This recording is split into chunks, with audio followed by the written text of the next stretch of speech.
dan rahmatnya, maka kita tidak akan merasakan lezatnya hidayah itu. Berapa banyak orang yang mencampakkan hidayah, menganggapnya sebuah beban dalam kehidupan, sehingga dia menjauh dari jalan-jalan kebaikan. Maka kita kembali harus bersyukur kepada Allah atas nikmat hidayah ini, lebih daripada syukur kita atas nikmat harta dan kesehatan yang diberikan. Allahumma salli wa sallim ala abdika wa rasulika Sayyidina wa maulana Muhammadin wa ala alihi wa ashabihi ajma'in. Ya Allah, semoga salawat dan salam senantiasa Engkau curahkan untuk hamba kekasih-Mu, untuk baginda Nabi kita Muhammad alaihi salatu wassalam, untuk keluarga beliau, untuk istri-istri beliau, untuk putra-putri beliau, dan untuk seluruh sahabat Nabi. Semoga Allah meridai kita bersama mereka. Amma ba'd. Hari ini tanggal 8. Dan tidak terasa, kita semakin mendekat ke hari kiamat, di mana di antara tanda-tandanya masa itu semakin pendek. Kesibukan kita dengan urusan dunia terkadang membuat kita lupa dengan umur kita. Sebagian kita lupa bahwa dia sudah tua, bahkan tidak mau dikatakan tua, dia maunya tetap muda. Waktu itu berjalan dan tidak bisa dihentikan. Bagaimana detik berubah menjadi menit, dan kita tidak bisa memberhentikan satu detik pun. Menit berubah menjadi jam, dan setiap hari kita melihat bagaimana jam itu terus berkejaran. Tahu-tahu gelap gulita.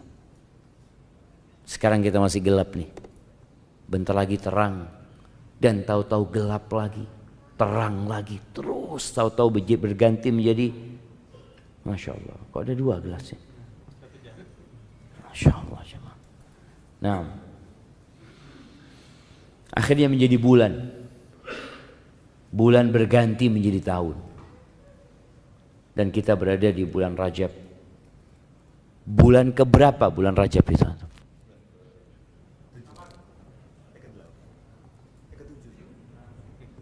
Ke-8, ke-7, ke-8, ke-7. Coba dihitung.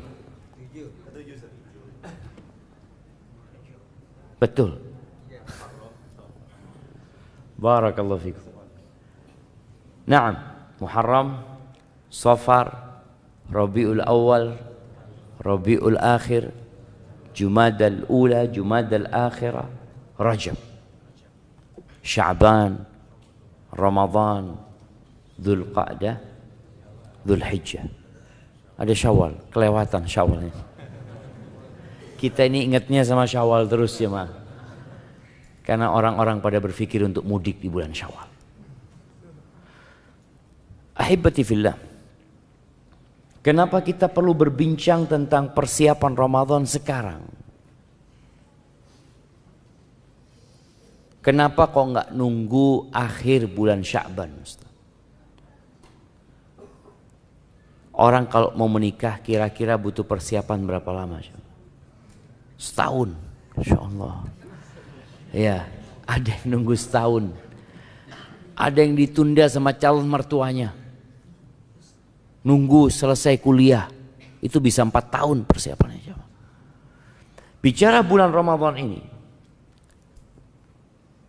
Allah Azza wa Jal memberikan sebuah keistimewaan untuk bulan ini. Yang kita semua tahu. Tapi terkadang kita lupa.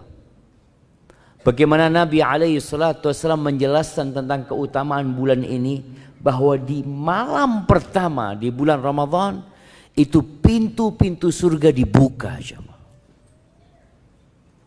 pintu-pintu neraka ditutup. Antum dapat melihat ya, ketika ada mall baru dibuka, kemudian diumumkan akan dibuka tanggal sekian dan tanggal sekian, lalu disampaikan di sana akan ada promo, akan ada ini dan itu. Subhanallah, orang itu akan mencatat tanggalnya untuk mempersiapkan diri. Bagaimana kalau yang dibuka itu pintu surga, yang ditutup pintu neraka? Dan subhanallah akan ada penyeru yang terus menyeru kepada kebaikan. Setan-setan dibelenggu. Dan di setiap malam bulan Ramadan itu ada orang-orang divonis bebas dari api neraka. Wa fihi lailatun khairun min alfi syahr. Dan di bulan Ramadan kata Nabi alaihi salatu wassalam, ada satu malam yang lebih baik dari 1000 bulan. Lebih baik dari umur kita semua. Siapa yang umurnya 1000 bulan sekarang? Jamaah, ada yang umurnya 1000 bulan? 83 tahun kira-kira, plus 4 bulan. 6 ada? Hampir nggak ada. Dahulu umat-umat sebelum umatnya Nabi SAW dikasih umur yang panjang mereka. Nabi Nuh saja berdakwah selama 1000 kurang 50 tahun. Dan disebutkan bahwa beliau meninggal dunia itu umurnya 1400 tahun. Dan umur kita pendek. Namun Allah Azza wa Jalla memberikan kesempatan kepada kita dengan adanya tambahan umur buat manusia. Salah satunya dengan Lailatul Qadar yang lebih baik dari 1000 bulan. Ya, sebenarnya kita merasakan ada yang mempersiapkan diri untuk bulan Ramadan di bulan Rajab. Dengan apa? Dengan seringnya kita mendengar doa di bulan Rajab ini, Allahumma barik lana fi Rajab wa Sya'ban wa ballighna Ramadan. Oh, hadisnya dhaif itu Ustaz. Iya betul, hadisnya dhaif. Tapi nggak apa-apa dibaca tanpa menisbatkannya kepada Rasul sallallahu alaihi wasallam. Dibaca sebagai bentuk kita kepingin dengan bulan Ramadan, kita berdoa agar disampaikan ke bulan Ramadan. Ahibati fillah, bulan Rajab ini salah satu bulan haram. Yang kita tahu bulan haram itu ada 4, sebutkan itu. Muharram,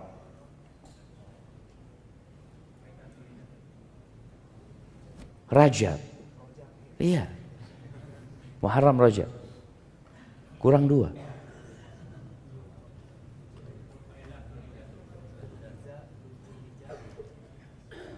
Dzulhijjah, Syawal. Barakallahu fiik. Nah, iya, bulan haram itu ada 3 yang bersambung dan 1 yang terpisah. Yang terpisah bulan Rajab ini. Yang bersambung itu bulan Dzulqa'dah, Dzulhijjah, Muharram.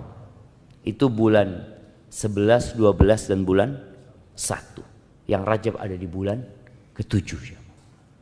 Allah Azza wa Jalla mengatakan inna iddatash syuhur 'indallahi 12 syahran.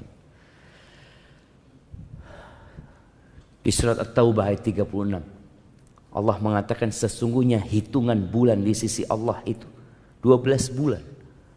Pada hari penciptaan langit dan bumi. Bayangin, ini sudah ada ketentuan 12 bulan itu sejak penciptaan langit dan bumi, ada dalam ketetapan Allah Azza wa Jalla di Lauhul Mahfuz. Yauma khalaqas samawati wal arda minha arba'atun hurum. Di antaranya ada 4 bulan haram. Fala tadlimu fihinna anfus. Dzalika ad-dinul qayyim. fala tadzlimu fihinna anfusakum. Itu agama yang lurus. Tapi sebagian umat Islam malah nggak peduli dengan bulan-bulan haram ini. Yang ada sekarang banyak kaum muslimin sedang sibuk memikirkan apa? Imlek kemarin. Kita lihat di banyak media, oke, Imlek itu punyanya siapa? Punyanya orang-orang Cina, orang-orang Konghucu mungkin. Ya sudah, biar mereka yang meramaikan hal itu. Sebelumnya ada tahun baru Masehi. Punya siapa? Punya orang-orang umat Kristiani. Biar mereka yang ribut. Kenapa kita harus disibukkan dengan kegiatan orang lain? Antum ketika melihat ada orang punya acara jemaah di pinggir jalan ya. Apakah kemudian semua orang turun di tempat itu? Duduk, ada acara ya? Iya, saya mau ikut kata lu. Bapak siapa kata dia. Antum akan ditolak sama orang itu. Kenapa? Karena bukan acaranya antum.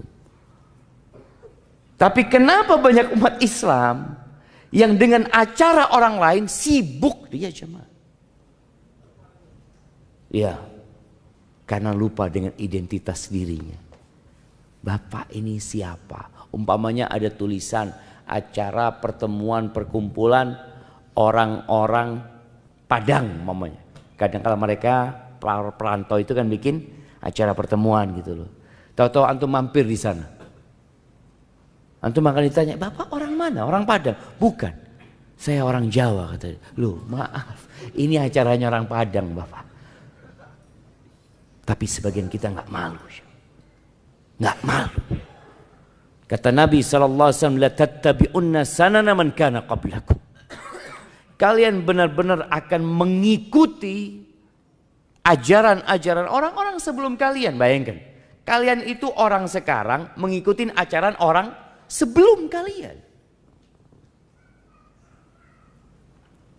Dan mengikutinya secara persis. Shibron bi shibrin. Jadi sejengkal persis satu jengkal kita mengikutinya. Wa dhira'an bi dhira'in. Satu hasta juga kita mengikutinya. Hatta law dakhalu juhra rabbin.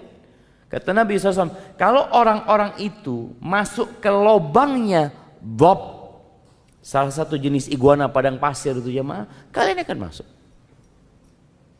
Maka hibati fillah mengingatkan kembali dengan bulan-bulan Islam yang sudah ditetapkan sama Allah, dan ini bukti identitas kita. Ana muslim.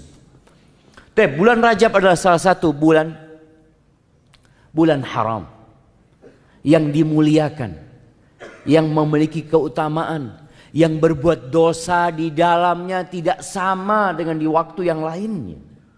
Maka Allah katakan, "Fala tadzlimu fihinna anfusakum." Kalian jangan mendolimin diri kalian di bulan-bulan itu. Para ulama tafsir menyebutkan boleh jadi maknanya 12 bulan, tapi secara khusus 4 bulan haram ini. Di bulan itu orang-orang jahiliyah sebelum Islam itu memuliakan bulan-bulan haram. Kok bisa orang jahiliyah memuliakan Ustaz? Karena ketetapan ini sudah ada sejak kapan? Penciptaan langit dan bumi. Bukan sejak diutusnya Rasul sallallahu alaihi wasallam, bukan. Makanya orang jahiliyah nggak perang di bulan-bulan haram itu. Bagaimana sebagian umat Islam yang datang ke kota Madinah itu dari berbagai penjuru jazirah Arab datangnya di bulan haram. Karena bangsa Arab kalau masuk bulan haram, ngelihat kafilah dagang nggak berani mereka merampoknya. Bahkan disebutkan melihat pembunuh bapaknya, mereka nggak berani balas dendam. Kenapa? Bulan haram. Kok sekarang kita yang sudah muslim malah lupa dengan keutamaan bulan haram ini. Baik, ahibati fillah. Para ulama terdahulu, para salafus saleh disebutkan bahwa 6 bulan sebelum Ramadan mereka itu sudah berdoa mengatakan, Allahumma ballighna Ramadan. Ya Allah, sampaikan kami ke bulan Ramadan. Kita doa enggak jemaah? Kita enggak tahu dengan bulan Islam. Kebanyakan kita masih ada yang bertanya, insya Allah kita puasa kapan ya Ustaz? Loh, kapan? Muslim. Ya Muslim Ustaz. Ya Ramadan puasanya umat Islam. Kok dia kadang-kala puasa bulan apa jemaah? April? Maret, April. Sejak kapan disyariatkan puasa di bulan Maret? Coba cari kitabnya. Baca buku-buku fikih. Ketika bicara rukun Islam, ada nggak pembahasan di situ puasa bagi umat Islam dimulai tanggal berapa Maret? Tanggal berapa? 21? 22. Dimulai 22 Maret, selesai tanggal April. Nggak ada semua. Yang ada bulan Ramadan. Maka nggak perlu lagi kita sibuk. Kapan insya Allah kita puasa ya? Kapan kita insya Allah lebaran? Dan itu terus dibicarakan oleh umat Islam. Maka mulai tahun ini usahakan. Kita mulai pandai mengatakan kepada orang-orang yang masih nggak tahu. Tanya kapan insya Allah puasa? 1 Ramadan. Loh ya itu 1 Ramadan kapan? 1 Ramadan itu setelah 30 Sya'ban insya Allah. Kasih tahu dia. Karena dia nggak tahu kapan yang namanya 1 Ramadan. Betul jemaah. Dia nggak tahu bahwa sebelum Ramadan itu namanya bulan Sya'ban. Kasih tahu dia. Dan insya Allah dengan cara seperti itu umat Islam semakin kenal. Ketika ulama terdahulu mereka mengatakan Allahumma ballighna Ramadan. Ya Allah sampaikan kepada kami bulan Ramadan. Karena bulan Ramadan itu ada di hati mereka. Bulan yang dipilih sama Allah dari 12 bulan itu untuk diwajibkan rukun Islam berpuasa di bulan itu. Gak bisa digantikan dengan bulan lain. Allah tetapkan hal itu. Kemudian bulan itu dipilih sama Allah sebagai bulan diturunkannya Al-Quranul Karim. Syahrul Ramadhan alladhi unzila fihi Al-Quran. Itu bulan Ramadan. Dan bulan Rajab ini adalah bulan persiapan untuk Ramadan. Makanya Al-Imam Ibnu Rajab rahimahullahu ta'ala dalam kitabnya Lataiful Ma'arif, ketika beliau menyebutkan tentang amalan-amalan tiap bulan berkaitan dengan bulan Rajab ini, beliau menyebutkan sebuah ungkapan dari Abu Bakar Al-Warraq Al-Balkhi rahimahullah. Dia mengatakan Syahrul Rajab syahrun lizzara'. Bulan Rajab ini adalah bulan untuk bercocok tanam. Petani itu kalau mereka hendak bercocok tanam, mereka ngelihat bulan. Kalau dia terlambat bercocok tanam, memilih waktunya nggak tepat, terkadang akan berdampak kepada hasil panen. Ketika awal mulai musim hujan, mereka mulai itu mempersiapkan diri. Mereka juga berpikir apa yang mau ditanam. Ini musimnya tanam apa? Tanam padi, nggak mungkin dia tanam bawang.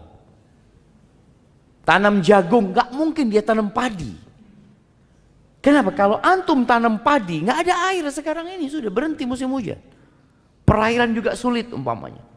Maka tatkala ulama-ulama menjelaskan bulan Rajab ini syahrun lizzara, agar kita tahu nih, oh berarti kita sudah mulai nih nanam, mulai sekarang nih, udah lewat nih 8 hari.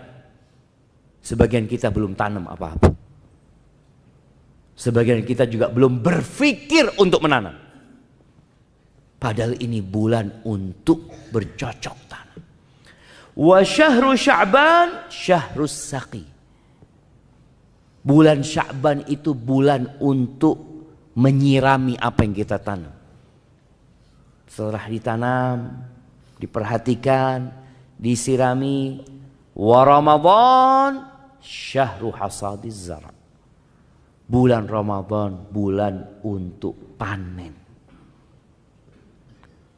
Kita ini sering baca tentang bagaimana para salafus soleh di bulan Ramadan. Tapi kita hampir tidak pernah mendengar bagaimana mereka sebelum Ramadan. Yang ada Ramadan. Kita akan baca umpamanya tentang sebagian ulama yang dalam bulan Ramadan menghatamkan Al-Quran 30 kali. Jadi sehari sekali. Ya Allah, kok bisa Ustaz ya? Ana setahun ini belum hatam Ustaz. Dari Syawal kemarin sampai hari ini belum hatam Ustaz. Ya insya Allah ana masih sampai ya akhir Al-Baqarah Ustaz. Bayangin jemaah, dari bulan Syawal sampai sekarang sampai mana? Akhir Al-Baqarah. Ada masalah sama sebagian kita. Mereka sehari sekali hatam.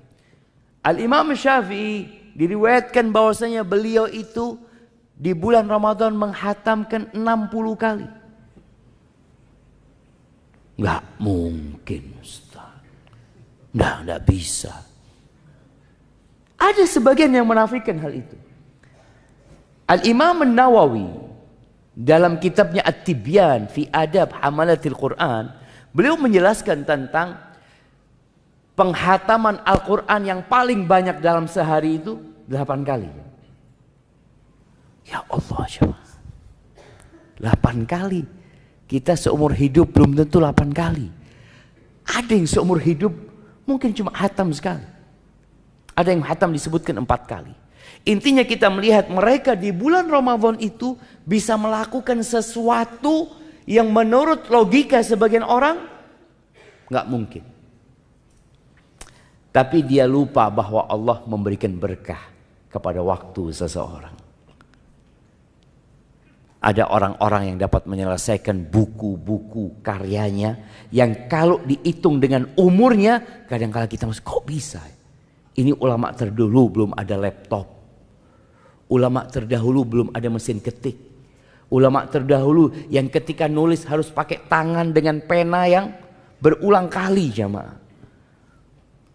Habis pena, habis tintanya dia taruh lagi di tinta, dia tulis lagi. Tapi mereka dapat menghasilkan hasil karya yang sampai hari ini umat Islam menikmatinya. Kita nggak bisa melakukan itu. Baca aja nggak selesai, jangan ngarang buku kita, baca aja nggak selesai. Maka disinilah berkah dan juga mereka menjelaskan adanya persiapan dan pelatihan yang dilakukan mereka sebelum bulan Ramadan. Maka mereka mengingatkan paling tidak bulan Rajab itu kita sudah siap-siap. Dan alhamdulillah sebenarnya kita melihat umat Islam di bulan Rajab ini banyak menambah amalan. Cuma amalannya kadangkala tidak diajarkan sama Rasul Sallallahu Alaihi Wasallam. Ini jadi masalah. Ada yang namanya sholat raghaib. Mungkin sebagian kita nggak tahu ya. Para ulama menyebutkan tentang sholat raghaib ini, dia itu sholat yang dilakukan pada hari Kamis pertama di bulan Rajab, malam Jumat. Udah lewat nih, malam Jumat kemarin. Ini hadisnya disebutkan dari Anas bin Malik dan hadis ini palsu. Dan yang palsu itu biasanya menarik jemaah. Karena pahalanya besar. Apalagi orang ini jarang sholat tuh mamanya. Dapat satu amalan yang pahalnya bisa menggantikan sholat yang dia tinggalkan. Pikirnya dia kayak gitu. Bunyi hadisnya mengatakan ma min ahadin yasumu yaumal khamis. Tidak ada satupun orang yang puasa hari Kamis awal bulan Rajab. Kamis awal bulan Rajab. Thumma yusalli. Kemudian dia salat fi ma bainal isya wal atama. Dia sholat di antara maghrib dan isya. Pada malam Jumatnya 12 rakaat dia sholat. Dia baca di setiap rakaat dengan Al-Fatihah 1 kali dan membaca Inna anzalnahu fi lailatul qadr 3 marrat, 3 kali. Bayangin ya. Dia baca Al-Fatihah 1 kali dan baca Al-Qadr 3 kali. Ini mengingatkan dengan Ramadan sebenarnya. Sebagian kita itu hampir nggak pernah baca imam aja kita bicara imam. Kapan terakhir antum mendengar imam baca Inna anzalnahu fi lailatul qadr? Jarang. Dipikir bacanya itu di bulan Ramadan doang. Ini surat khusus bulan Ramadan. Enggak sebenarnya. Tapi sebagian orang membaca hal itu hanya di bulan Ramadan. Padahal kita baca sepanjang tahun. Dibaca setelah surat maghrib. Memang anjurannya waktu surat maghrib itu baca suratnya dari wadduha sampai ke akhir Al-Quran Karim. Kemudian wa qul huwallahu ahad, dan dia membaca qul huwallahu ahad itsnatai asyrata marrah, 12 kali. Jadi Al-Fatihah, kemudian baca Al-Qadr 3 kali, lalu baca qul huwallahu ahad 12 kali, yafsil baina kulli rak'atain bitaslimah. Setiap 2 rakaat dia salam. Fa idza faragha min salatihi shalla alayya 70. Ketika selesai salat, dia salawat kepada aku sebanyak 70 kali. Allahumma salli ala Muhammad, ya, sebanyak 70 kali. Fa yaqulu fi sujudihi 70 marrah. Di setiap sujudnya dia membaca sebanyak 70 kali subuhun quddusun rabbul malaikati war ruh. Berapa kali? 70 kali jemaah. Baca itu. Thumma yarfa' ra'sah. Kemudian dia bangkit dari sujudnya membaca Rabbighfir warham wa tajawaz amma ta'lam innaka antal azizul a'zam 70 kali. Orang itu kalau dapat sifat salat yang aneh, senang jemaah. Oh, ini sungguhan ini. Kalau yang biasa-biasa buat dia itu, ya biasa, semua orang bisa. Ini khusus. Thumma yas'alullah ta'ala hajatahu fa innaha tuqda. Kemudian dia minta hajatnya dikabulkan sama Allah Azza wa Jalla. Kemudian disebutkan sabda Nabi sallallahu alaihi wasallam lagi, "Walladzi nafsi biyadihi ma min 'abdin wala amatin shalla hadhihi shalah illa ghufira lahu jami' dhunubihi." Tidak ada seorang hamba laki-laki atau wanita yang melakukan salat ini, namanya salat raghaib ini jemaah, melainkan Allah ampuni semua dosa-dosanya. Walau kanat mithla zabadil bahr, walaupun sebanyak buih di lautan, wa adadir ramal, sebanyak pasir di muka bumi ini, wa waznil jibal, walaupun dosanya seberat gunung-gunung yang ada di muka bumi ini, wa waraqil asyjar, sejumlah daun-daunan di pohon, wa yashfa yaumal qiyamah, dan dia pada hari kiamat akan memberikan syafaat fi 700 ahli baitihi, memberikan syafaat kepada 700 keluarganya yang sudah ditetapkan divonis masuk neraka. Siapa yang nggak mau jemaah? Aduh Ustaz, bismillah Ustaz, telat tuh Ustaz ya, telat sudah jemaah, ini hari Kamis kemarin, kita harus nunggu setahun lagi. Cuma yang jadi masalah hadisnya ini maudhu'. Al-Imam An-Nawawi yang madhabnya Syafi'i, yang diikutin di Indonesia seharusnya. Beliau ditanya tentang salat raghaib ini. Apa kata beliau? Ditanya, sunnah ini salat, sunnah, fadilah atau bid'ah? Apa kata beliau rahimahullah? Hiya bid'at qabihah munkarah. Dia adalah perbuatan bid'ah yang buruk, yang mungkar, asyaddal inkar, mustamila ala munkarat, yang isinya banyak kemungkaran. Fayata'ayyan tarkuha, harus ditinggalkan. Wal i'rad anha, berpaling dari salat ini. Wa inkaruha ala fa'iliha, dan orang yang melakukan itu harus diingkari, nggak boleh dibiarkan. Wala yughtar bi kathratil fa'ilina laha. Jangan tertipu dengan banyaknya orang yang mengamalkan hal itu. Di berbagai negeri beliau mengatakan, wala bi kauniha madhkura fi qutil qulub. Jangan pula terpedaya karena disebutkan dalam kitab Qutil Qulub kata beliau, atau di kitab Ihya Ulumuddin atau buku-buku yang lainnya. Karena memang nggak ada itu seperti itu. Hadisnya palsu, panjang beliau menjelaskan hal itu. Mungkin sebagian orang tadi mempersiapkan diri untuk Ramadan dengan membersihkan diri dari dosa. Bayangin jemaah, kalau antum sholat itu aja 12 rakaat, mungkin sebagian mengatakan, panjang juga, capek. Ya enggak lah.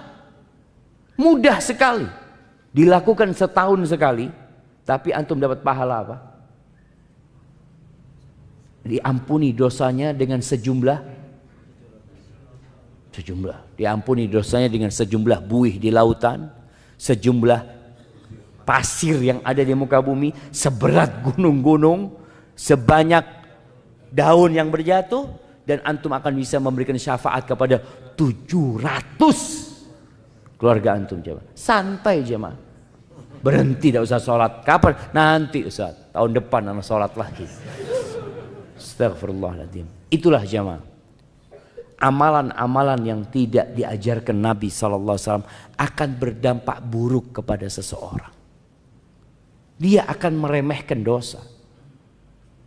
Maka semoga kita tahu bulan Rajab ini memang bulan untuk bercocok tanam, tapi bercocok tanam yang sesuai dengan sunnah Nabi SAW. Karena syarat diterimanya amalan itu dua. Yang pertama, ikhlas. Yang kedua, sesuai dengan sunnah. Kita nih yang udah kenal sunnah lebih sering menitik beratkan kepada sesuai dengan sunnah. Kita lupa dengan syarat yang pertama, yaitu ikhlas lillahi ta'ala.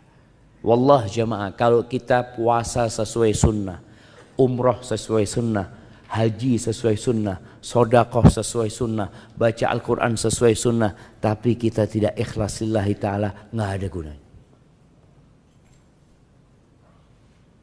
Kita perlu sering-sering bermuhasabah tentang kenapa ana melakukan perbuatan ini. Kenapa?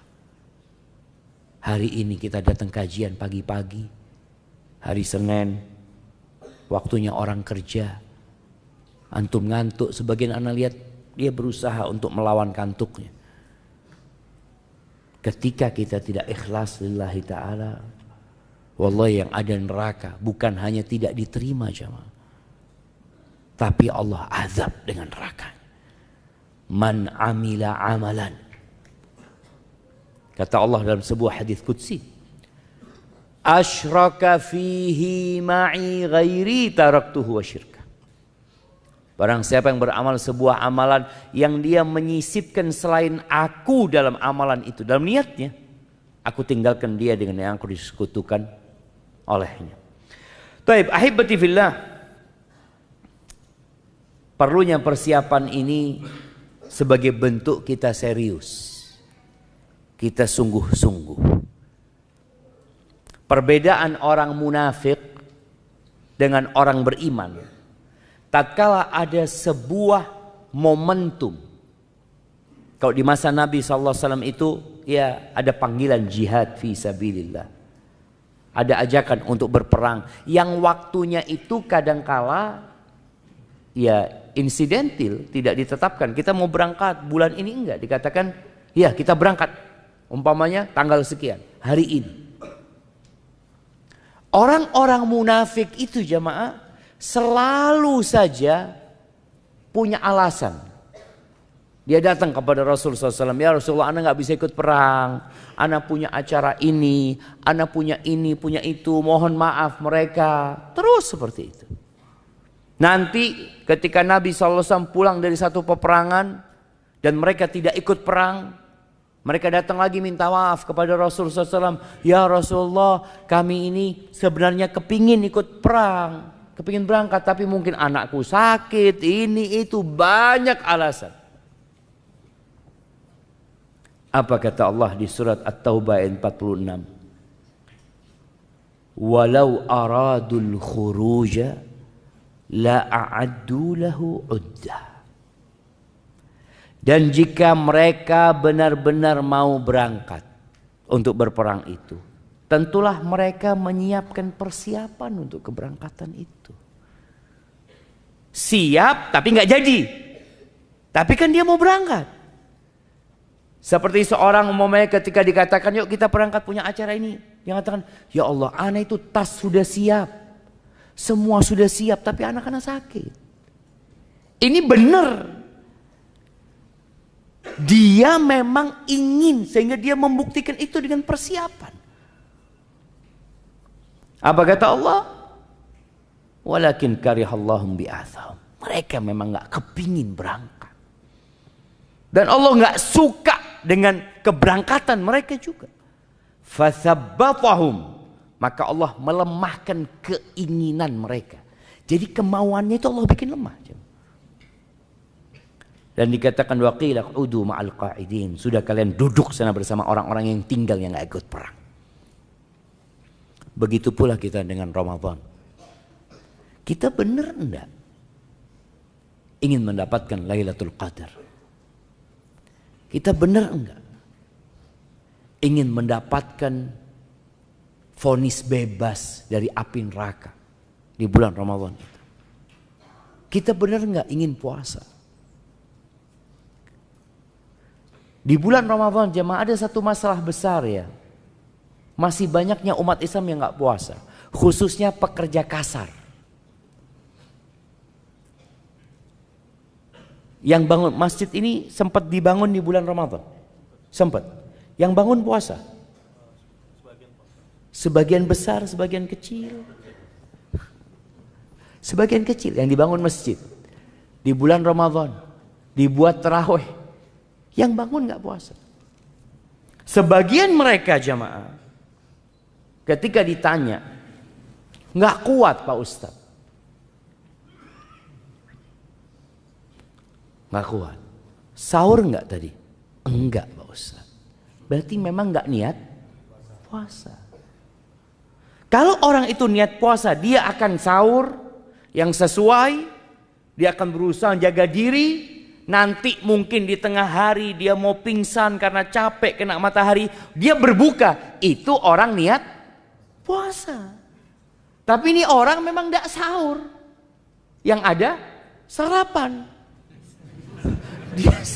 Benar mereka berangkat kerja mereka sarapan. Ketika ditanya kenapa nggak puasa, capek nggak bisa puasa. Seperti itu pula kondisi orang-orang munafik. Maka Allah sebutkan walau aradul khuruj. Jikalau mereka benar punya keinginan untuk berangkat perang, la a'addu lahu uddah. Pasti mereka itu mempersiapkan persiapan. Maka di sini antum dapat melihat kenapa para ulama terdahulu kok bisa hatam Quran sehari 1 kali, 2 kali, ada yang 3 malam hatam Al-Quranul Karim. Kok bisa ya mereka iktikaf ya? Mereka kan punya keluarga Pak Ustaz. Mereka kan juga butuh urusan dunia. Mereka persiapkan. Di sini loh waktu Rajab ini. Antum mau iktikaf enggak? Mau iktikaf Ustaz? Ya persiapkan sekarang. Oh kan masih lama Pak Ustaz. Persiapannya sekarang bulan Rajab ini. Yang mau ngajukan cuti. Mungkin. Orang itu kalau mau mudik persiapannya berapa lama untuk beli tiket kereta api jemaah? Sebulan. 2 bulan sebelum kadangkala mereka sudah mempersiapkan jamaah. Bahkan setahun sebelumnya mereka persiapan buat mudik. Dari sisi dia menabung ya. Karena dia anak mau pulang. Loh buktinya mau pulang anak nabung gitu. Karena anak mau pulang anak harus beli tiket pesawat buat 4 anak anak Ustaz seperti itu. Maka dia mempersiapkan hal itu. Ahibati fillah, persiapan yang paling utama adalah ya namanya bercocok tanam. Persiapannya adalah membersihkan tanah itu jemaah. Tanah yang hendak kita tanamin ini dibersihkan dahulu. Mungkinkah antum menanam jagung sedangkan ilalang masih tumbuh tinggi? Nggak mungkin. Bisa Ustadz, bisa. Tapi hasilnya jelek. Mungkinkah antum tanam padi pada saat sawah itu masih banyak ilalang dan belum dibajak, jamaah? Nggak mungkin, jamaah. Artinya orang aja berpikir seperti itu. Bagaimana kalau yang akan ditanamin ini, tanah itu namanya al-qalbu. Qalb. Tempat Allah memandang, jemaah. Tempat kebaikan itu tumbuh. Tempat keimanan, tempat ketakwaan. Yang kata Nabi SAW, at-taqwa hahuna. At-taqwa hahuna. Ketakwaan itu di sini. Beliau menunjukkan kepada dadanya, jantungnya itu 3 kali. Dan kita tahu puasa Ramadan ini apa kata Allah? Ya ayyuhalladzina amanu kutiba alaikumus siyam kama kutiba alal ladzina min qablikum la'allakum tattaqun. Disyariatkan puasa itu. Allah katakan, wahai orang-orang yang beriman, diwajibkan atas diri kalian berpuasa sebagaimana diwajibkan atas umat-umat sebelum kalian. Apa targetnya? La'allakum tattaqun. Di mana tempat takwa itu? Hahuna, kata Nabi SAW. Di sini. Maka sekarang kita perlu bersihkan tanah itu. Bersihkan hati kita dari segala penyakit hati. Dari dosa-dosa yang biasa kita lakukan. Sebenarnya jamaah, Rasul Sallallahu Alaihi Wasallam itu sudah mengajarkan kepada kita amalan harian untuk membersihkan hati. Salat 5 waktu. Itu untuk penghapusan dosa jamaah. Sampai beliau mencontohkan tentang salat yang 5 waktu itu. Menurut kalian gimana kalau orang itu punya rumah, di depan rumahnya itu ada sungai. Dan dia mandi 5 kali di sungai itu jemaah. Bersih enggak jemaah? Bersih. Hal baqiya min daranihi syai'. Kata Nabi SAW, apakah ada yang tersisa? Apa ya? Daron itu kalau bahasa Jawanya bolot. Apa bahasa? Apa? Daki. Daki. Kadang-kadang kalau kita kulit kita diginiin, ada kayak lumpurnya, jemaah. Bismillah.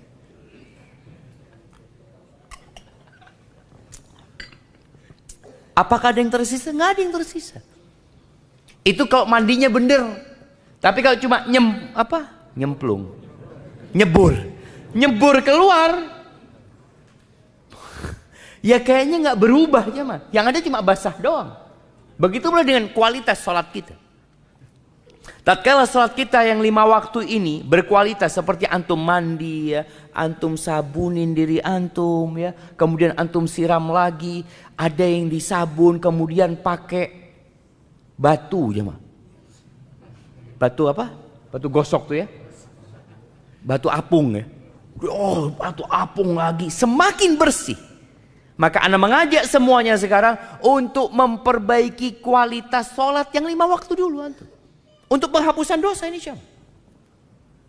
Gimana sholat antum selama ini? Kita masih sering sholat jamaah, masuk ke tempat sholat dalam kondisi pikiran kita masih di mana-mana. Nah, imam tadi rakaat pertama baca apa?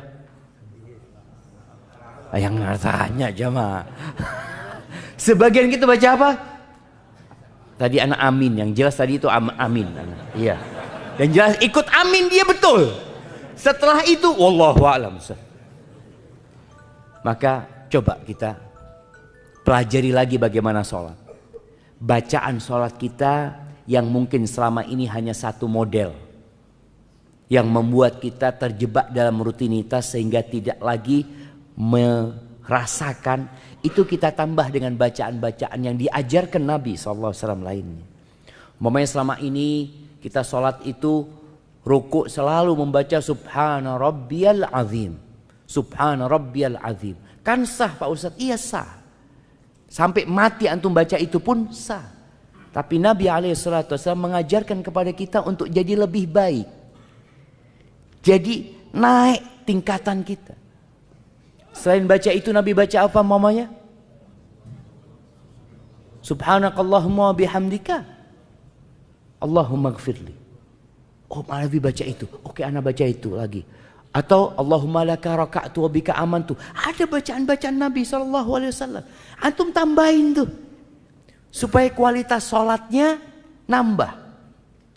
Kemudian yang kedua, bacaan suratnya. Sebagian kita alhamdulillah. Sejak dia muda sampai tua, sampai mau mati. Bacaan suratnya itu 5. Ustaz, kan sah sholatnya, sah betul. Tapi apa antum nggak kepingin nambah gitu?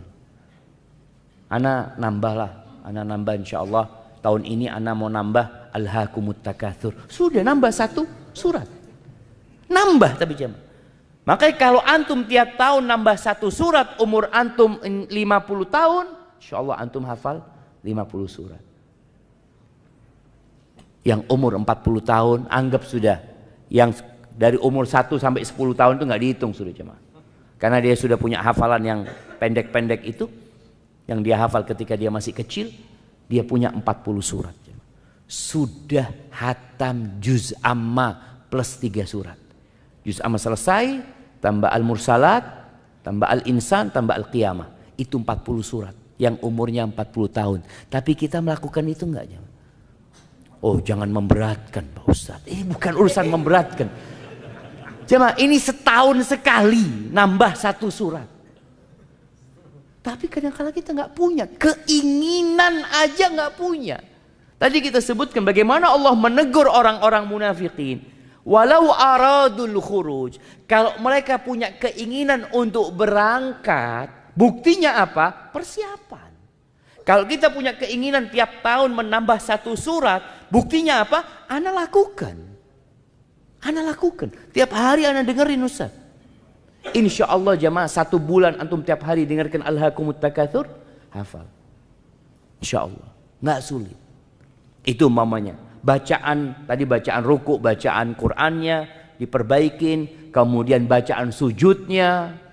Kita berusaha untuk menjaga kualitas sholat ini, karena ini termasuk bentuk kita membersihkan hati kita dari dosa-dosa itu. Kemudian memperbaharui taubat. Nabi SAW tiap hari jemaah, beliau beristighfar, membaca Rabbil firli wa tub alayya innaka antat tawwabur rahim 100 kali. Ini selain yang kita baca selesai sholat ya. Ini beliau di luar itu. Yang dalam beberapa riwayat disebutkan membacanya itu selesai sholat duha. Rabbil firli wa tub alayya innaka antat tawwabur rahim. Ustaz, itu kan buat orang yang banyak dosanya Ustaz. Ana ini baru pulang umroh Ustaz. Oh, Insya Allah. Jadi sebagian orang ini jamaah, dia merasa ana masih bersih. Nabi SAW beliau benar-benar mengajarkan kepada kita agar kita tidak sok suci. Dengan cara apa? Nih orang yang paling suci, orang yang dijaga dari semua dosa, maksum Nabi kita SAW. Bahkan Allah mengatakan qad ghafarallahu laka ma taqaddama min dzambika wa ma ta'akhkhar. Itu sudah diampuni dosa yang lalu dan yang akan datang. Nabi SAW, Nabi beristighfar 100 kali. Sekali duduk. Maka mulai saat ini usahakan tiap hari antum punya waktu duduk beristighfar 100 kali. Dihitung. Pakai tangannya itu lebih mulia. Tapi yang nggak biasa ngitung mungkin bisa pakai tasbih umpamanya. Tapi tasbih ini jangan sampai kelihatan orang. Karena ada orang yang habis pakai tasbih langsung di gelang. Iya Ustaz kan nggak apa-apa. Iya nggak apa-apa. Tapi kadangkala jadi ria, kelihatan. Ada yang lebih parah lagi, kadangkala antum habis tasbih langsung dikalungkan. Nggak dikalungkan di situ, digantung di mobilnya. Insyaallah. Supaya kelihatan ini orang ahli tasbih. Ustaz suudzon, Ustaz ya, jangan suudzon makanya. Enggak, jangan suudzon. Husnudzon gimana? Mungkin buat hiasan, Ustaz. Nah, itu husnudzon. Iya, mungkin buat hiasan, bukan dia mau nunjukkan dia ahli tasbih. Tapi ingat, hitung jangan, hitung. Boleh pakai tasbih, menurut pendapat yang boleh pakai tasbih, tapi meninggalkan yang lebih utama. Yang lebih utama pakai tangan kita. Karena ini bicara tentang alat untuk menghitung. Ada yang emak-emak sekarang subhanallah ya, pakai yang apa? Yang digital, cincin ya. Ana sampai ngelihat itu dihiasin seperti permata, ini itu. Ya Allah, buat apa? Ini alat untuk ngitung. Bukan alat untuk gaya. Tapi akhirnya berubah jadi untuk bergaya. Ingat, bukan. Hanya sekedar alat untuk menghitung. Kalaupun antum mau menghitung banyak orang umpamanya, antum bisa menghitung dimasukkan ke kantongnya.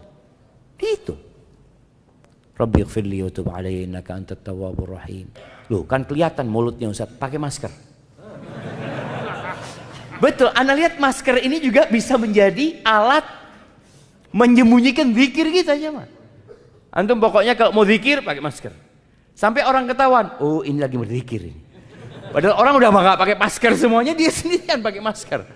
Tapi intinya kita berusaha untuk menyembunyikan hal itu. Usahakan jemaah setiap hari, mulai hari ini antum sudah. Camkan ana mau seperti Nabi SAW, sekali duduk 100 kali istighfar. Dan antum merasakan bagaimana hati itu jadi bersih. Karena Nabi SAW menyebutkan, idza adznaba atau innal abda idza akhta'a khati'atan. Seorang hamba apabila melakukan perbuatan dosa, nukitat fi qalbihi nuqta sauda. Akan ada nokta hitam. Itu seperti ilalang tadi yang ada di tanah, akan ada nokta itu. Fa in huwa naza'a wastaghfara wa taba suqila qalbu. Kalau dia meninggalkan dosa itu, dia beristighfar dan dia bertobat, maka hatinya dicemerlangkan, bersih. Jadi antum mau nanam apa saja siap. Wa in ada zida fiha. Kalau dia kembali berbuat dosa, bukan bertobat tapi nambah dosanya, maka akan ditambah nokta hitam itu hatta ta'luwa ala qalbi, sampai menutupin yang namanya jantung. Maka itu mungkin yang dapat kita lakukan di hari-hari ini. Selain menambah amalan-amalan lain jamaah, yang jelas bulan Rajab ini hindarin perbuatan dosa dan tambah amal-amal yang biasa Nabi ajarkan kepada kita untuk diamalkan. Puasanya Senin Kemis seperti yang Nabi SAW ajarkan. Puasa tengah bulan tanggal 13, 14, 15. Atau ya Allah Zat ana ini sulit berpuasa, antum puasa 1 hari di bulan Rajab ini. 1 hari. Yang nggak pernah puasa sunnah bulan Rajab puasa 1 hari. Karena Nabi SAW ketika ada seorang sahabat tanya sama Nabi SAW tentang puasa, Nabi mengatakan kepadanya, sum yauman fi kulli syahr. SAW, puasa paling tidak 1 hari dalam sebulan. Maka antum puasa bulan Rajab. Nanti bulan Sya'ban lain lagi. Bulan Sya'ban itu bulan diangkatnya amalan dan Nabi SAW memperbanyak puasa di bulan Sya'ban. Kemudian bacaan Qur'annya mulai antum baca. Kenapa? Karena bulan Ramadan itu syahrul Qur'an. Kalau antum punya cita-cita menghatamkan Al-Quran di bulan Ramadan, maka di bulan ini pun antum sudah mulai membiasakan diri. Contohnya, setiap habis sholat wajib, ana mau baca 1 halaman. Sudah baca 1 halaman. Dan usahakan bacanya sama artinya. Sehingga nggak ada pertanyaan di bulan Ramadan. Ana sering ditanya di bulan Ramadan, Ustadz, lebih afdol mana Ustadz? Baca Quran sama artinya atau menghatamkan Al-Quran tanpa artinya? Ini orang-orang yang memang jarang baca Quran. Muncul pertanyaan itu. Tapi kalau dia sudah tiap hari baca Quran dengan artinya, insya Allah nggak muncul pertanyaan itu. Karena dia sudah terbiasa dengan membaca dengan artinya. Jadi petunjuk dalam Al-Quran itu didapat dengan kita membaca artinya. Pahala insya Allah didapat dengan kita membaca huruf-hurufnya. Ahibati fillah. Kemudian bicara tadi membersihkan hati jamaah. Bersihkan hati dari segala penyakit juga jamaah. Quran ini termasuk yang membersihkan hati. Dan banyak penyakit hati ini diantaranya hasad, iri, dengki. Ada di antara kita yang masih menyimpan dendam sama saudaranya, sama kerabatnya. Tolong diselesaikan di bulan ini. Karena bulan Sya'ban bulan diangkatnya amalan jamaah. Yang punya ya mungkin tidak bertegur sapa dengan saudaranya. Mulai saat ini antum datang minta maaf sama dia. Dengan itu semoga Allah ia membersihkan hati kita dan kita benar-benar siap untuk masuk ke bulan Ramadan. Allahumma barik lana fi Rajab wa Sya'ban wa ballighna Ramadan. Baik, itu mungkin dapat Anda sampaikan. Ini ada beberapa pertanyaan yang masuk. Bismillah.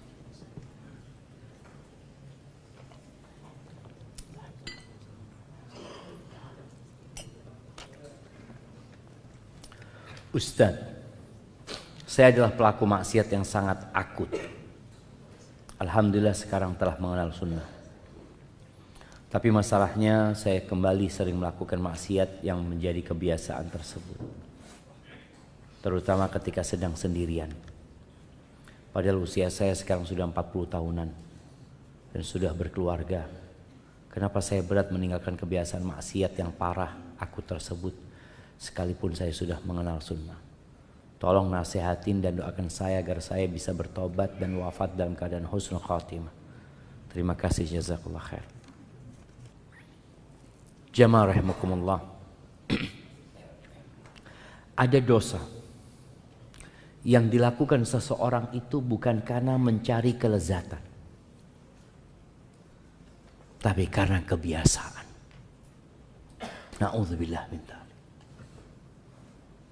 Jadi yang perlu dilakukan selain bertobat adalah merubah kebiasaan. Dirubah kebiasaan antum. Ketika sendirian antum biasa ngapain? Dahulu. Sekarang dirubah. Ketika sendirian biasakan antum baca Quran. Sudah. Sendirian antum baca Quran. Bisikan-bisikan jahat ya. Ajakan untuk melakukan kebiasaan lama itu dirubah. Baca Quran. Nanti datang lagi nggak mampu untuk menolak bisikan tersebut, antum tinggalkan kesendirian antum. Antum keluar di tempat yang lebih banyak orang. Karena terkadang kita bisa malu sama manusia, tapi lupa malu sama Allah Azza wa Jalla. Belum terbiasa kita dengan hal itu. Yang kedua, berdoa antum. Minta sama Allah. Di antara doa yang diajarkan Nabi SAW. Beliau mengatakan, Allahumma inni a'udzubika min syarri sam'i. Wa min syarri basari. Wa min syarri lisani. Wa min syarri qalbi. Wa min syarri mani. Baca, ya Allah, aku berlindung kepadamu dari kejahatan pendengaranku. Dari keburukan penglihatanku. Dari keburukan lisanku. Dari keburukan hatiku. Hati ini kadang kala berpikir yang enggak. Dan dari keburukan kemaluanku. Nabi berlindung. Artinya kita ini jangan pernah bersandar kepada diri kita. Ana udah belajar, ana sudah ngerti sunnah. Kita harus bersandar dan bergantung sama Allah Azza wa Jalla. Maka ganti kebiasaan antum. Kemudian ketika seorang terjebak dalam perbuatan dosa yang dulu pernah dia lakukan, segera dia bertobat. Segera dia meninggalkan. Jangan sampai ada pikiran menunda tobatnya. Kadang-kadang orang mengatakan, ya Allah, aku berbuat dosa lagi. Dia berpikir untuk melanjutkan dosa itu karena bisikan syaitan mengatakan, udahlah tobatnya sekalian aja nanti. Seperti itu. Nanti tobatnya kalau berangkat umroh. Tobatnya nanti kalau masuk bulan Ramadan. Jangan. Karena ketika antum menunda tobat, tadi yang kita bicarakan, noktah hitam itu terus di jantung antum. Sampai sulit menerima nasihat jamaah. Dan terus beristighfar mohon ampun sama Allah SWT. Insya Allah Allah akan jaga hambanya yang benar-benar sungguh-sungguh niat meninggalkan dosa. Barakallahu fikum.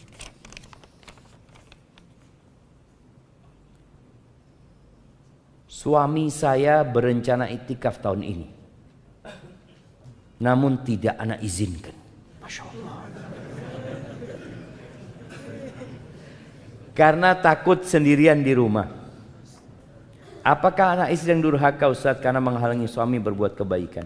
Jazakallah khair.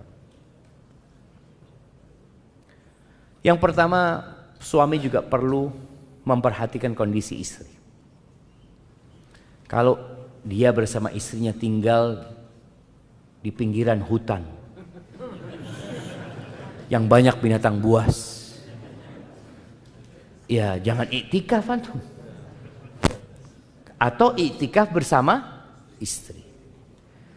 Tapi kalau istri tinggal di tempat yang nyaman, yang aman, yang suaminya keluar kota nggak ada masalah, yang suaminya bekerja nggak ada masalah, tapi mau iktikaf jangan, itu bermasalah istrinya. Maka kalau dikatakan apakah ini istri durhaka, tadi tergantung kondisimu. Kalau memang letak perumahanmu di tempat yang berbahaya, kalau nggak ada suami di malam hari, maka suami harus tahu diri. Karena dia punya kewajiban untuk menjaga istrinya. Jangan sampai istrinya nanti ya mau datang perampok atau datang pencuri ini dan itu. Tapi kalau tempatnya aman, insya Allah nggak ada masalah. Istri juga nggak berhak karena sudah dipilihkan sama suaminya tinggal di perumahan yang aman, yang tentram dan sudah dicukupin semua kebutuhan. Jangan sampai suami mengatakan ana mau iktikaf. Nah, loh gimana urusan makan kita? Wallahu a'lam. Ana nggak tahu.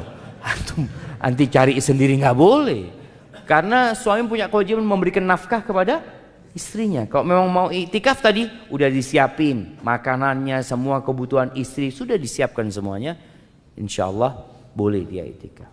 Hadza wallahu a'lam bissawab. Tapi ini masya Allah jemaah, ketika persiapannya dari sekarang itu bagus.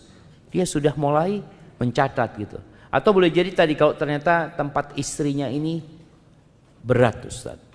Artinya memang perumahannya nggak baik, ya dia carikan tempat yang baik, umpamanya kos-kosan yang dekat dengan masjidnya, nggak terlalu jauh dari masjid ya. Istri juga bisa tiap hari. Istrinya mungkin nggak iktikaf, tapi istrinya bisa ketemu suaminya tiap hari sholat tarawehnya di masjid yang sama umpamanya. Dan ketika iktikaf jamaah, antum nggak harus cari masjid yang ada kajiannya. Karena iktikaf itu sejatinya antum berdiam diri di masjid untuk beribadah kepada Allah Azza wa Jalla. Rasul SAW ketika iktikaf ya udah beliau iktikaf di tempat beliau. Jadi tujuannya antum fokus beribadah kepada Allah Azza wa Jalla. Kalau dapat masjid yang ada kajiannya alhamdulillah, nggak dapat sudah. Nggak perlu keluar kota juga ya. Oh di tempatnya Ustadz Fulan, tempatnya Ustadz Fulan. Enggak. Masjid depan kampung antum, iktikaf di sana. Masjid kampung, iya bismillah iktikaf di situ. Assalamualaikum, izin bertanya Ustadz, mengkodok puasa Ramadan sampai kapan? Sampai lunas.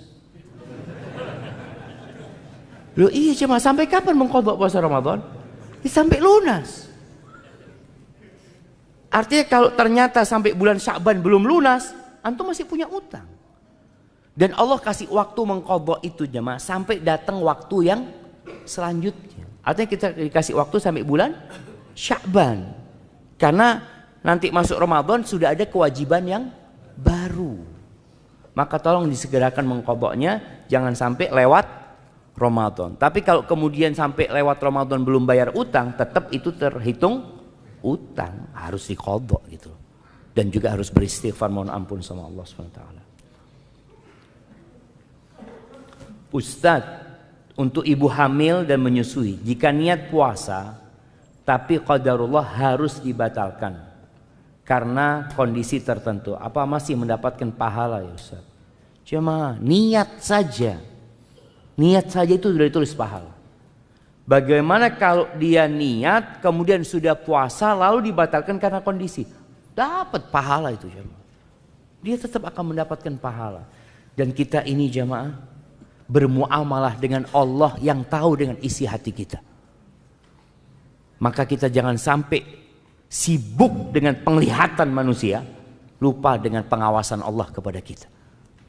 Makanya niat seorang mukmin itu bisa jadi lebih besar daripada amalannya. Abdullah bin Mubarak mengatakan, kam min amalin saghirin tukatsiruhun niyah, wa kam min amalin kabirin tusaghiruhun niyah. Berapa banyak amalan yang kecil tapi jadi besar gara-gara niatnya. Dan berapa banyak amalan yang besar jadi remeh gara-gara niatnya. Maka tolong peduli banget dengan hati kita ini.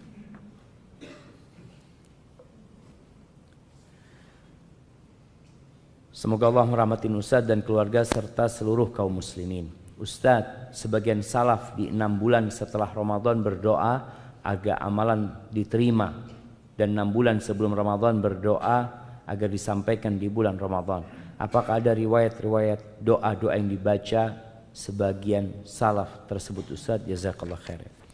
Wallahu a'lam bishawab ya. Kalau riwayat tentang nas doanya, teks doanya nggak pernah ana lihat ya, ana nggak pernah mendapatkannya. Mungkin ada di buku-buku para ulama, tapi yang jelas berdoa minta diterima itu seperti doanya Nabi Ibrahim. Rabbana taqabbal minna innaka antas samiul alim. Makanya setelah Ramadan itu biasanya mereka saling mendoakan dengan ucapan apa? Taqabbalallahu minna wa minkum. Itu yang riwayat disebutkan. Mereka saling mendoakan dengan taqabbalallahu minna wa minkum. Kalau bicara bagaimana doa supaya disampaikan ke bulan Ramadan, ya mungkin seperti yang ada riwayat dhaif, Allahumma ballighna Ramadan ya, atau Allahumma barik lana fi Rajab wa Sya'ban wa ballighna Ramadan. Mohon nasihatnya Ustaz buat suami saya. Insyaallah. Ini kayaknya dibawa ke sini suami.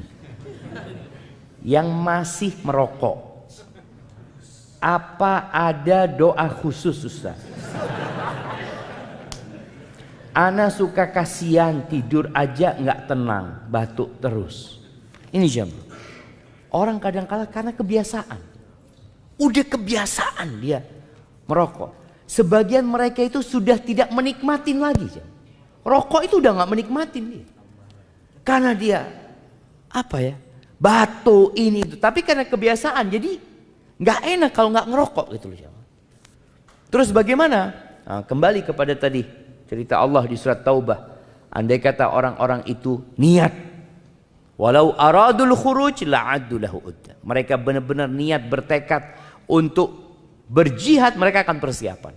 Kalau orang itu niat berhenti merokok, jemaah, niat, dia akan persiapan. Yang pertama dia lakukan adalah berdoa. Minta sama Allah, ya Allah bantulah hamba ya Allah untuk berhenti ngerokok ya Allah, bantulah hamba ya Allah. Ada sebagian orang nggak berani doa itu jemaah karena masih enak rokok. Gimana anda mau minta berhenti ngerokok, dia masih menikmatin rokok.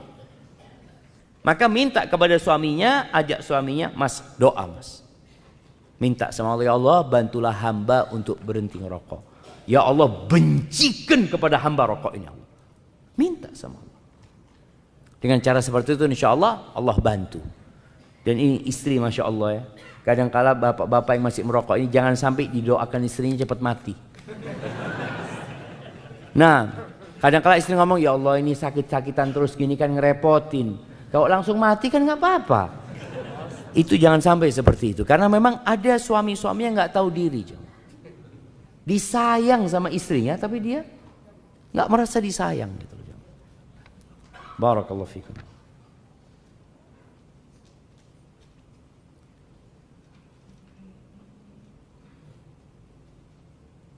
Afwan Ustaz, mohon nasihatnya.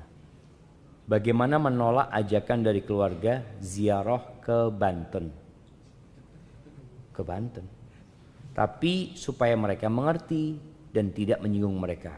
Karena keluarga masih sangat kental dengan kegiatan yang mereka anggap mengunjungi makam wali itu berkah dan baik. Ahibati fillah, ketahuilah bahwasanya ziarah kubur itu baik. Ziarah kubur itu dianjurkan.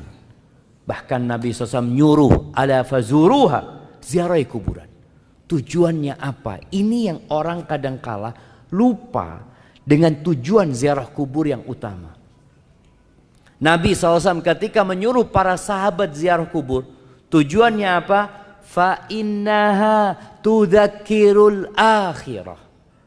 Ziarah kubur itu mengingatkan kepada akhirat.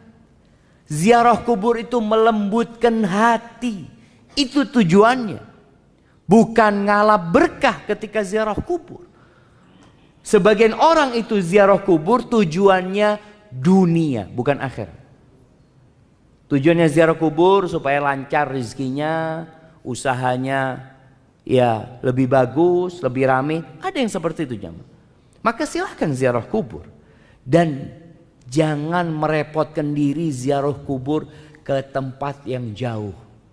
Karena sejatinya kuburan yang di dekat rumah kita itu juga dianjurkan untuk diziarahin. Maka Al-Imam Nawawi menyebutkan bahwasanya diperbolehkan kita itu ziarah kuburannya orang kafir. Tujuannya apa? Ingat, mati. Bukan mendoakan orang kafir, bukan. Tujuannya kita datang ziarah ini loh. Orang terkaya di Indonesia. Oh ini ya, mati. Gitu. Allah. Jadi tujuannya itu supaya ingat mati, ingat sama akhirat ya ma. Bukan ingat sama dunia. Adapun mendoakan yang meninggal dunia itu nggak harus ziarah kubur. Di sini di masjid antum bisa doakan orang tua antum. Bisa doakan ulama-ulama yang meninggal dunia. Di sini antum doakan mereka. Ketika antum berangkat umroh di tempat-tempat mustajab, antum doakan orang-orang yang berjasa, yang mereka banyak berbuat baik kepada antum umpamanya. Itu di waktu-waktu yang mustajab. Tidak harus dengan ziarah kuburnya. Kalau memang kita pas ziarah kubur ya kita doakan. Tapi tujuan utamanya adalah tudzakiru al-akhirah, mengingatkan akhirat. Jadi kalau tadi dikatakan bagaimana ketika keluarga ngajak ziarah, ayo ziarah ya. Ini ada kuburan di sebelah sini. Gak harus kuburan yang jauh, jamaah. Ajak bismillah. Kita lihat di sana, kita doakan mereka yang meninggal, ucapan salam kepada mereka supaya ingat akhirat. Masya Allah jemaah, urgen. Pertanyaan terakhir jemaah. Assalamualaikum Ustaz. Semoga Ustaz dan keluarga senantiasa dalam lindungan Allah Subhanahu wa taala. Afan Ustaz, ana bertanya di luar materi. Ana mempunyai seorang istri yang ngefans dengan artis Korea. Mendengarkan musik, kasar kepada suami. Loh, ana pikir yang nonton Korea itu jadi lembut ya. Katanya lembut-lembut mereka, jangan nggak tahu ya. Kasar kepada suami dari perkataan maupun tindakan. Melalaikan sholat, mengakhiri sholat, bahkan pernah sampai meninggalkan, itu pun bukan sesekali. Tidak ingin mempunyai anak. Sedangkan anak menikah hampir 3 tahun. Dan tidak membantu anak berbakti kepada orang tua. Apa yang harus anak lakukan Ustaz? Antum bungkus saja.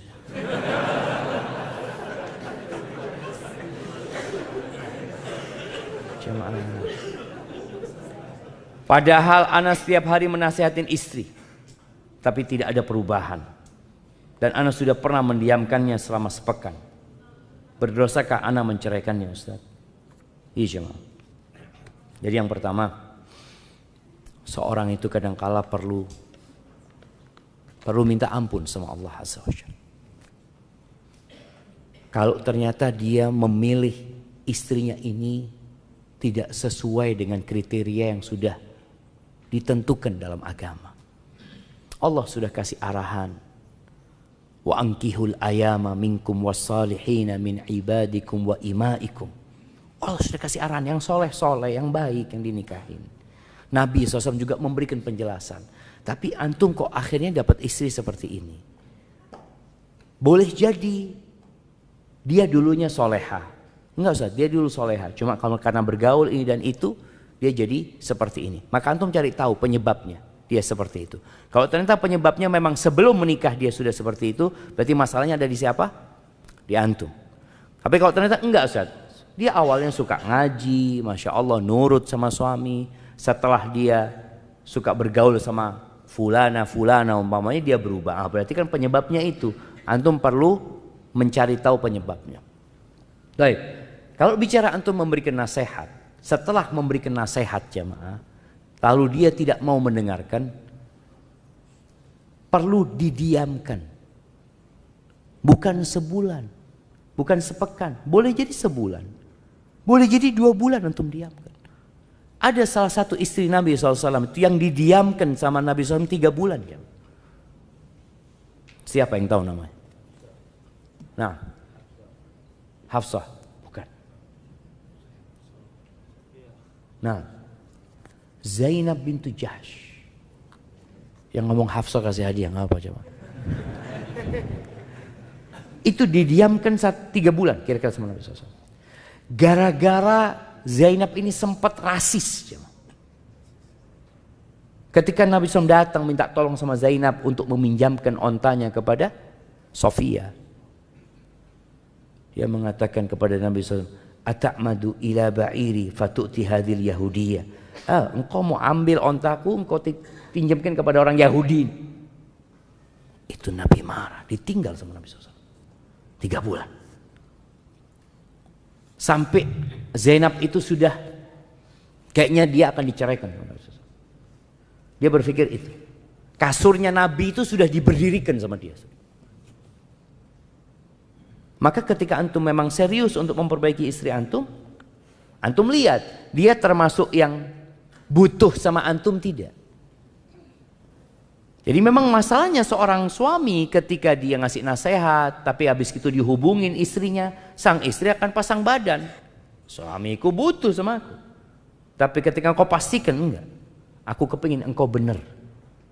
Aku butuh sama engkau tapi sebagai seorang istri yang soleha.